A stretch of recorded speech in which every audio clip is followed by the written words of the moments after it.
Hai sobat, ketemu lagi dengan kami di channel Ringkasan Joyo Endo. Tahukah kalian mengenai terowongan bawah laut terpanjang di dunia?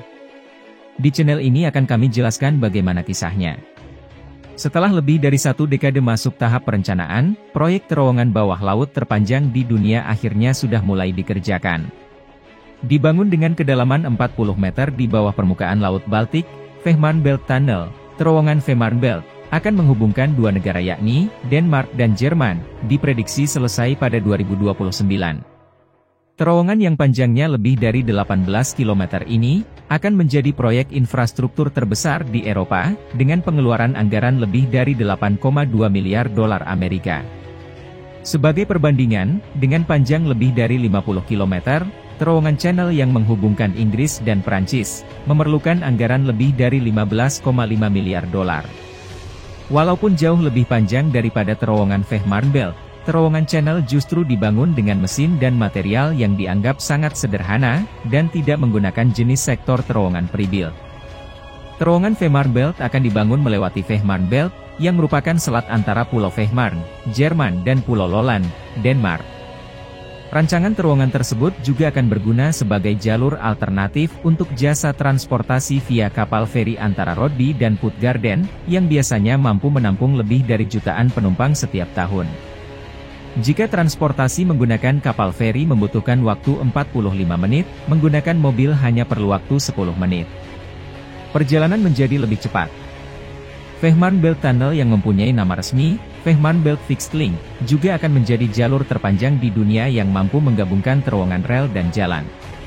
Untuk sekarang, jika seseorang ingin melakukan perjalanan dari Copenhagen menuju Hamburg melalui kereta, biasanya akan membutuhkan waktu kurang lebih 4,5 jam.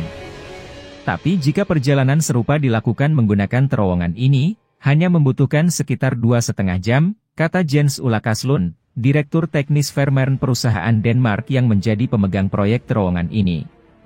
Kalau dulu orang banyak menggunakan pesawat untuk melakukan perjalanan antara Copenhagen dan Hamburg, di masa depan akan jauh lebih baik jika menggunakan kereta dari terowongan ini, jelas Kaslund. Dia menyatakan selain menguntungkan para penumpang yang ingin menggunakan mobil ataupun kereta, terowongan ini juga akan memberikan pengaruh positif terhadap kargo truk dan kereta. Alasannya terowongan ini akan membentuk sebuah jalur perjalanan antara Swedia dan Eropa Tengah, yang 160 km jauh lebih singkat dari kondisi sekarang. Proyek ini sendiri dimulai dari awal tahun 2008, saat Jerman dan Denmark menandatangani perjanjian untuk membangun infrastruktur terowongan ini. Setelah itu pun, memerlukan waktu lebih dari 1 dekade untuk mendirikan persiapan dan rencana matang, seputar persoalan geoteknik dan keuntungan lingkungan hidup.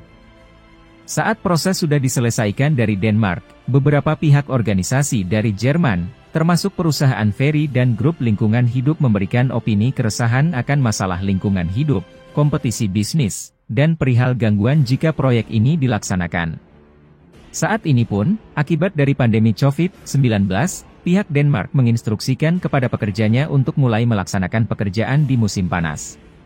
Proyek ini dirancang sedemikian rupa agar dimulai dari wilayah Denmark terlebih dahulu, lalu dilaksanakan di teritori Jerman, kata Kaslund. Saat ini pun konstruksi pelabuhan baru, dibangun di Rodafhaven dan pada tahun 2021, sebuah pabrik akan didirikan tepat di belakangnya. Terowongan ini sendiri memerlukan 6 production lines untuk membangun dan mendirikan lebih dari 89 konkrit ukuran besar. Dampak terhadap lingkungan atas dibangunnya tol laut.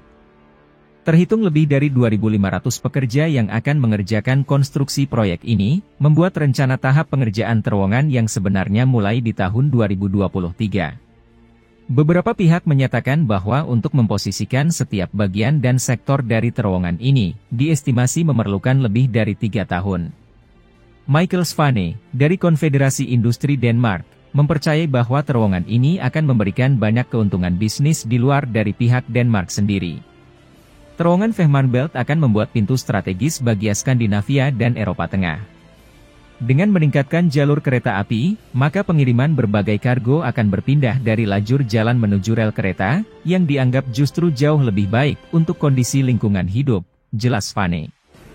Walaupun beberapa komunitas dan grup peduli lingkungan menyatakan kecemasannya akan pengaruh dari pembangunan terowongan ini, Michael Lovendahl-Kruse yang merupakan anggota konservasi Danish Society for Nature, menyatakan proyek ini justru akan memberikan banyak manfaat untuk kondisi lingkungan hidup. Dengan mendirikan terowongan Fehmarnbelt ini, maka area tempat natural dan terumbu karang akan terbentuk. Alam memerlukan sebuah tempat, dengan lebih banyak tempat yang tersedia maka kondisi alam juga semakin terjaga, begitu tuturnya. Diberi nama terowongan Fehmarnbelt dan nama resmi terowongan ini adalah Fehmarnbelt Fixed Link. Kemudian membutuhkan waktu lebih dari 1 dekade untuk membuat undang-undang dan disahkan oleh kedua negara hingga akhirnya bisa memulai pembangunan proyek ini. Bagaimana sobat, kalian sudah mengetahui bagaimana kisah pembangunan tol laut ini? Simak fakta menarik lainnya hanya di ringkasan Joyo Endo. Terima kasih sudah menonton.